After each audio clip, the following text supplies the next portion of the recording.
Getting set for week number 3 for the Luther College football team as they make the trip to Wartburg this week. Head coach Joe Troche joining us. And coach, you went up to St. Olaf last week. The result was the result, but looking at the stat sheet, seemingly you made a few steps forward in a few different categories. Would that be fair to say? Absolutely. Opportunity to take a lead and execute 2-point conversion, do some things our guys have not been in a position to do. And we stayed aggressive. And I think I've heard in the past, like, hey, maybe just try to lose less, right? Keep it in the ballpark. And I said, guys, we're playing to win. So we're going to stay aggressive. I don't care about the score. The goal is to win by 1 point. And our guys fought the whole time and just kept looking back. Says, guys, we're going to keep fighting, right? We're good. Okay. And we did some good things when we watched the film. A lot of mental mistakes, which is really positive in terms of not physical. Really good team who just took advantage when we gave it to them, and we didn't make them earn it a couple times. And so when we make teams earn it, we can do some good things, right? We fill our gaps. Our force players defensively force, cover guys are supposed to cover, offensively picking up, play within the scheme. We got a shot, but when we don't, we don't. And offensively, it seemed like a lot more of a consistent performance, 416 yards total offense, but 27 points on the board. Kept the drives going on third down a little bit better than you did in week number 1, and you controlled the clock as well. In what ways did you take steps forward? What do you credit that to? Yeah, I give a lot of credit to Bo, our quarterback. Just really listened this week in terms of play within the scheme. When the ball is there, throw it. When your read is to give. And so I think he just tried to do less and got us less into trouble, right? Against presentation, essentially had 3 turnovers in the red zone. This one we had 1. Would love to have that one back. And I told Bo, I said, hey, man, you're playing a little football. I can live with that. The one, we talked a lot about was on 4th down, laterals the ball. He's just trying to get rid of it. And with more reps, he'll be okay with taking it, right? Just, hey, listen, we didn't pick up the blitz, just eat it. And now our defense goes on the field in good field position. But that didn't happen. We were on the plus 40 instead of in their own territory. But overall, they just executed better, and they're getting more comfortable within the scheme and getting really comfortable with each other and trusting each other. You kind of touched on the next question I was going to ask. How long does it take for a certain group of individuals to just get on the same page with each other as you go throughout the process of a season? Gotta hope less time than more.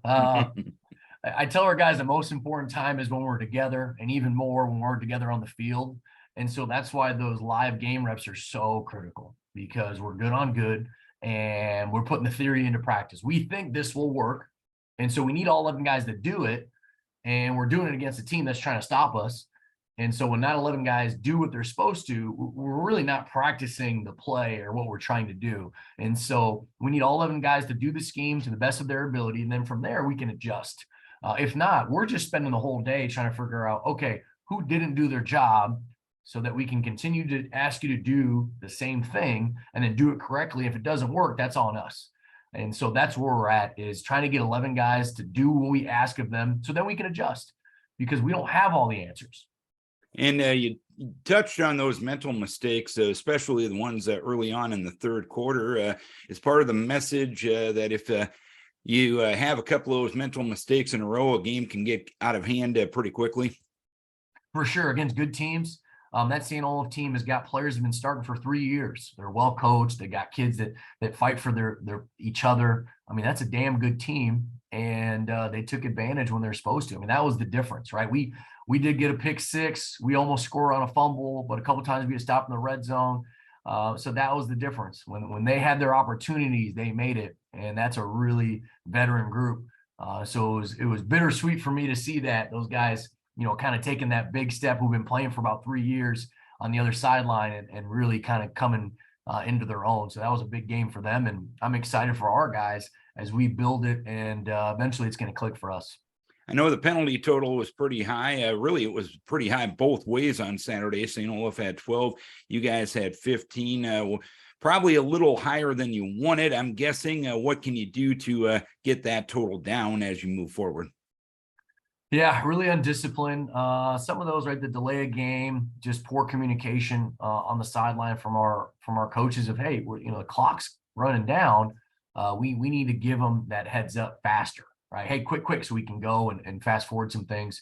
Sense of urgency, right? So offensively, right, if we're gonna stop and look to the sideline, we need to have a higher sense of urgency and know what the play clock is so that it doesn't run down on us. And defensively, we got to play. We got to have our eyes in the right place, whether it's DBs playing the ball or D linemen, looking at the ball or their key and not jumping off sides because of some audio cue that we don't use. So just undisciplined, ultimately that falls on me. And so those are some things that we've really focused on this week. So we don't shoot ourselves in the foot and give teams 1st and 5, right? It's hard enough to get off the field. Let's not give them easy. Let's not give them yards. And American Rivers Conference play starts this week. A very good Wartburg team going to be your opponent. In your scouting report of the Knights, what impresses you the most? They don't panic when they're in stressful situations.